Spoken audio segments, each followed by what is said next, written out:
And I'm going to attempt to do this without hardcore shaking. I'm going to do a little tour of the Sammy, the Super Sammy. So the first thing we're going to do is that AC compressor is now an air compressor. It picks up oil from here,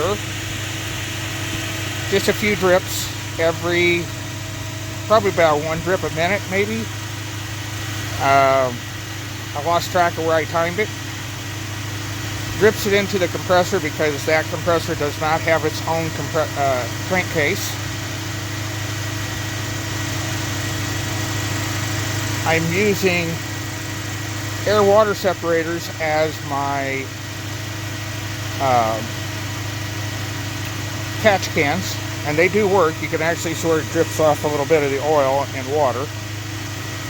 Toyota power steering. This is actually out of a 78 Toyota Celica GT that I have modified and set up to run hydro assist, but I think it's going to go full hydro at this point. So let's go to the fuel injection side of things. So I brazed on the fuel injector holders. These are aluminum billet fuel injector holders, and I used the Blue Demon triple play zinc alloy brazing rod and braze those on. These are Saab 900 injectors, or 250 cc's per minute.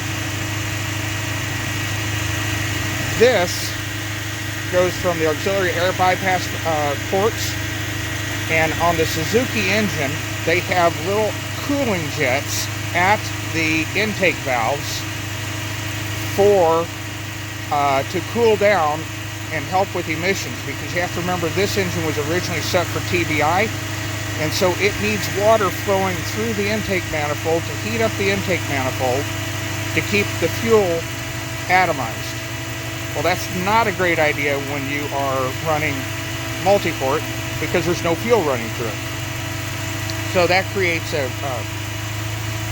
the intake air temperature issues that we have to deal with, and I'll get to that part in a second. The gooseneck is stainless steel, because I can't weld aluminum. And this is off of a Toyota Corolla. I think it's a 4 AFE.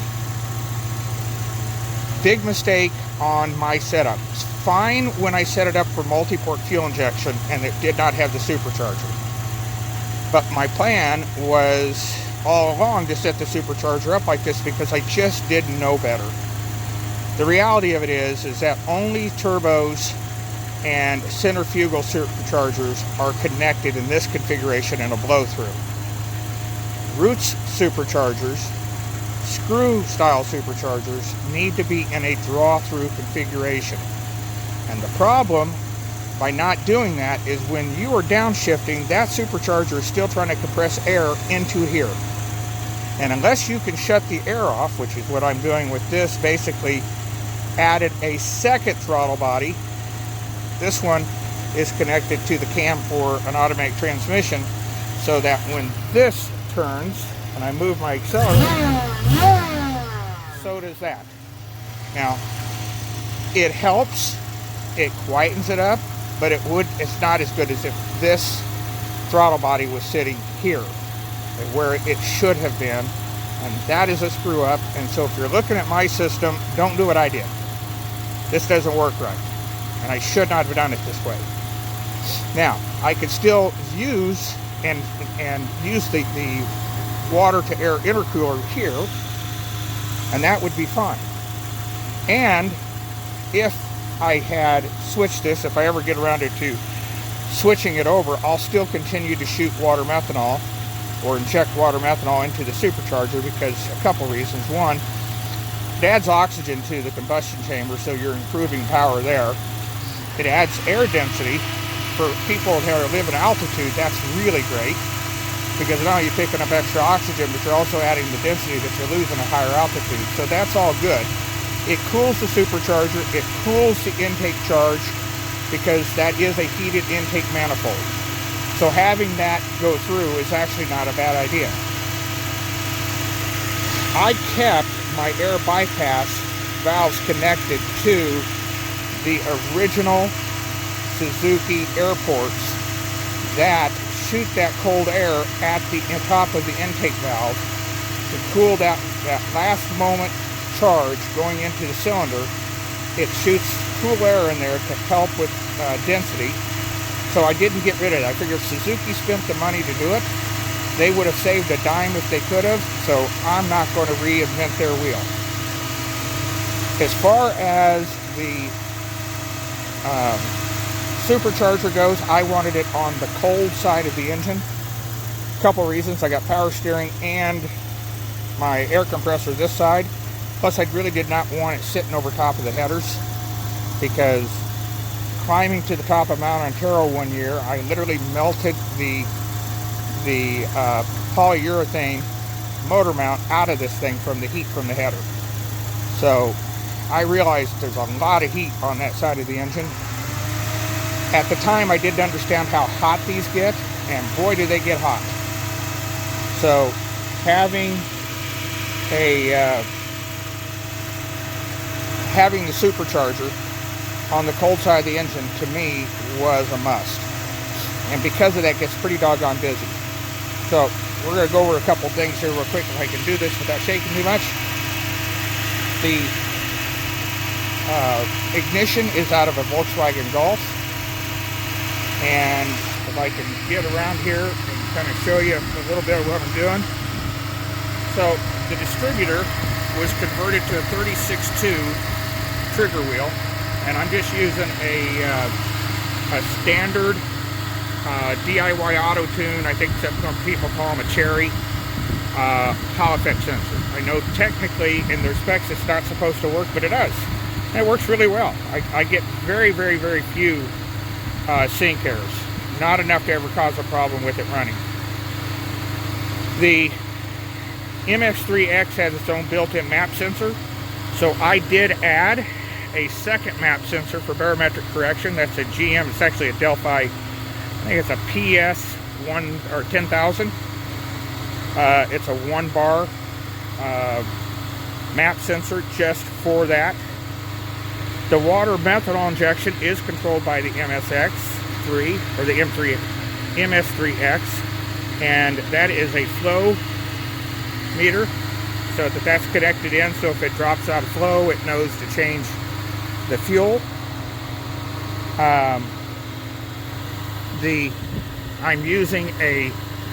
I've got a pressure switch on here that tells me not only on my fuel, but also on the water methanol, so that on the gauge, it tells me what my water methanol pressure is when I'm spraying.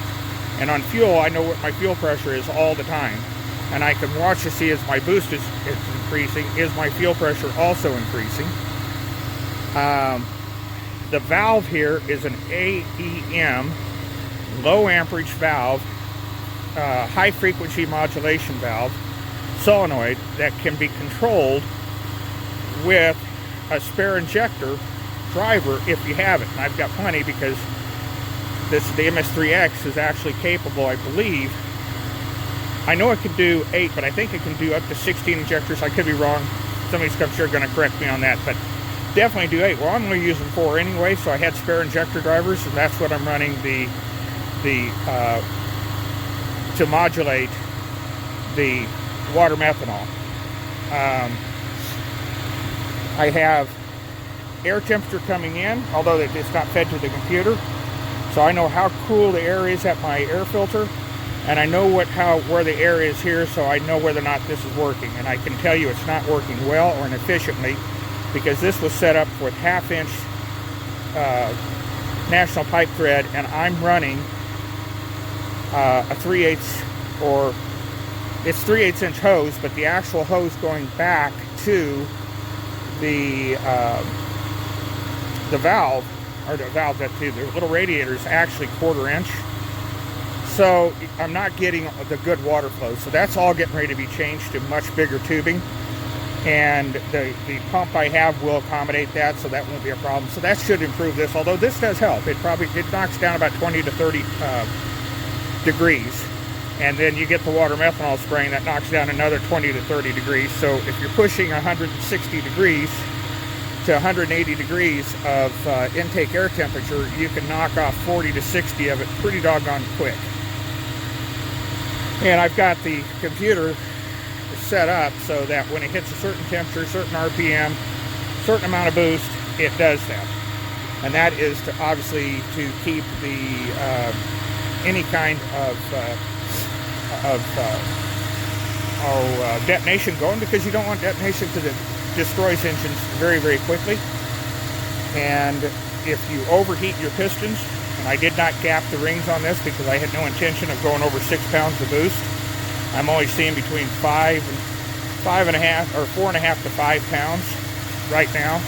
I could go to a slightly bigger pulley. That's a 2.8-inch pulley off of a Mitsubishi alternator. Same 17mm shaft. The only thing is it didn't have a 1/8-inch keyway in it, and really, you don't need it.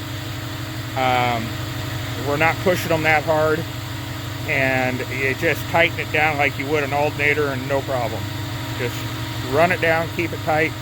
It won't slip, it doesn't come loose, you're fine. So don't worry about the keyway. And pretty much any 17mm to 11/16 alternator pulley, if you've got a V-belt, works. A lot of GM alternators had 17mm V-belts. I think they're a 1/2 inch wide belt. Again, I could be wrong on that. Since I'm not running a V-belt, I haven't really checked them. I do know that the pulleys do, because I've looked them up for other folks who've asked me questions about it. The red, inexpensive fuel pressure regulators actually for the water methanol, and you can see the 1/4 inch lines I'm running, which was not the right thing to do. Those will be upgraded to oh, that's actually fine for the water methanol. I'm thinking of that. That should have been bigger. Water methanol, 1/4 inch line's fine, and this handles all the pressure. That works just fine. It can handle the pressure. Right now I've got it set at 60 pounds. So when it kicks on, it's sitting 60 pounds. That's a 66 cc a minute. I think it's a devil's own fogger nozzle. And then over back here, you'll see the other right there. That is the Holley fuel pressure regulator. I went with Holley on that. I've also got, like I said, I've got a pressure gauge on it. I wanted to make sure that that was a good quality regulator. Nothing worse than being stranded somewhere. I also like to run these clear relays. They're 30 amp. And I like those because when they kick on, the little light comes on. I know everything's working. So you can real quickly look to see. And they're also watertight. And that's kind of important because I had some standard old relays on here. Like that one right there. That were sitting here running my lights in the front and didn't realize they got kicked sideways, and they filled with water after I put my little louvers in to try to keep the heat out from underneath the hood and get me some colder air coming in at the air filter. And lo and behold, it shorted them out inside. So these are watertight, which is fantastic. And you can also, although I didn't do it with these, but you can also buy the little plugs here on eBay. Really inexpensive. It makes that whole thing real easy to hook up. So I have those pretty much everywhere, to even include underneath the dash, so it's real easy for me to just look over and say, hey, is it kicked on? Well, I'll know if my fuel regulator or my fuel pump relay is kicking in, or if the relay for the whole system kicks on, because I've got everything on its, the entire engine management system is on its own harness with its own main fuse, which is a big 50 amp.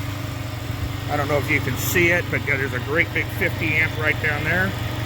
And I don't know if you don't believe you can see them, but I've got big cannon plugs, military style cannon plugs that run through the firewall, through the bulkhead, to handle everything. This is the breather, crankcase breather.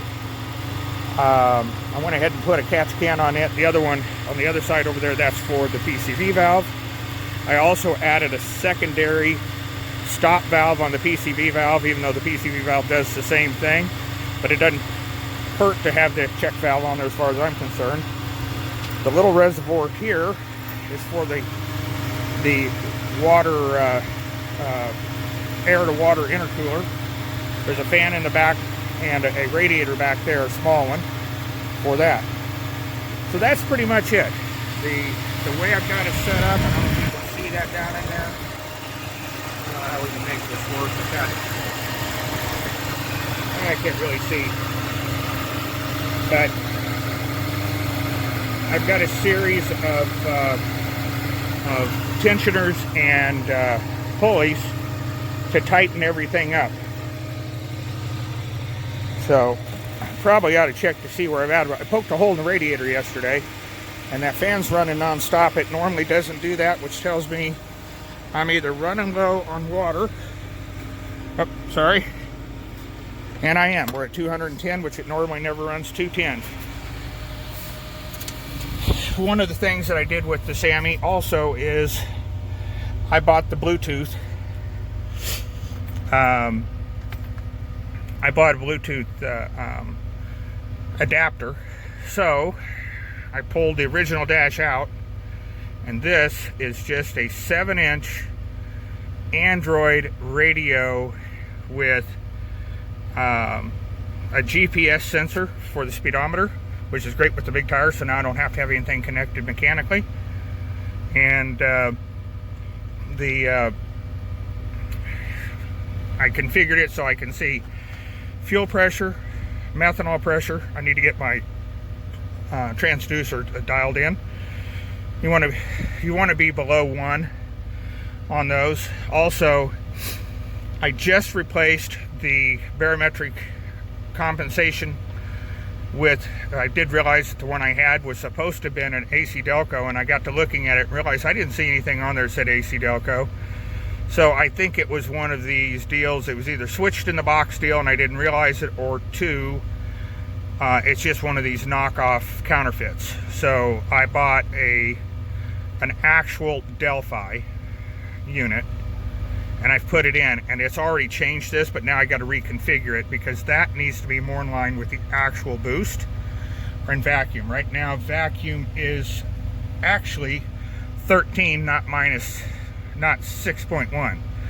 So it's 5 inches off, which means it'll throw everything off when I go to boost, where this will be saying I'm hitting like 7 or 8 pounds of boost. In fact, I'll be hitting about 4.5. So that all needs to get changed.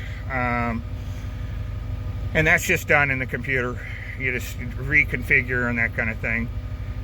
Throttle position, sensor, manifold, air temperature, coolant temperature, and then of course my AFR. Although I do have the AFR here, there was no place in that where I could do, I figured out a way of putting the gas gauge and I could do it, but I ran out of analog inputs on my computer, and I wasn't going to spend $300 for an analog expansion, IO expansion.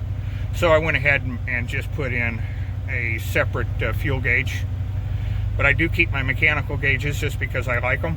This is a mechanical vacuum, mechanical oil, rather than having, at least with mechanical, I know that I'm not going to have to worry about a sensor going bad. And then I've got my intake, the air filter temperature, and then right before the throttle body. And then the second boost gauge is actually the charge pipe pressure. I want to know if I'm dumping all of the charge pipe air, and it should hit 0 on a downshift, although it does pop up to 1 or 2 sometimes. But it sure beats 10 or 15 pounds that it was getting in there before, and that supercharger would just scream coming down. So yeah, put that second butterfly really made a big difference. And then the last gauge is actually the temperature inside of the, that's actually the temperature of the water in the air-to-water intercooler. So when I turn that key back on, it'll come up here and tell us it's 59 degrees in the air-water intercooler, and we were 60 degrees approximately, according to this, at the throttle body, and I had 50 degrees coming in at the air filter. And again, I've got, and then this is just sitting here with the engine off, so while I've got it, the fan will continue to run and cool the water that's in the radiator, and it's dropping slowly down, but I'm gonna have to get a new radiator. So I unfortunately I ended up with a hose clamp on my power steering cooler that spun itself into the radiator yesterday and poked a hole in my new aluminum radiator. And those things have gone up since the beginning of last year, and I think I paid $75 for a Gopus or Jeepus or whatever they call it. I think it is Gopus, all aluminum radiator, and to get the equivalent yesterday was $135. So kind of sucks. But I also ripped out a tire too. So last year, same event, frostbite, ripped the sidewall out of the driver's front tire. Did the exact same thing yesterday. So yesterday, and the two back tires are new. The two front were getting pretty worn anyway, so it's probably due for a couple tires. But by the time I buy a pair for the front, so they let them pull to one side, and I got the radiator on there, I'm going to be $550 into yesterday's mistake. I'm real happy about that, especially for a guy that's not making an income anymore. So anyway, thanks for watching.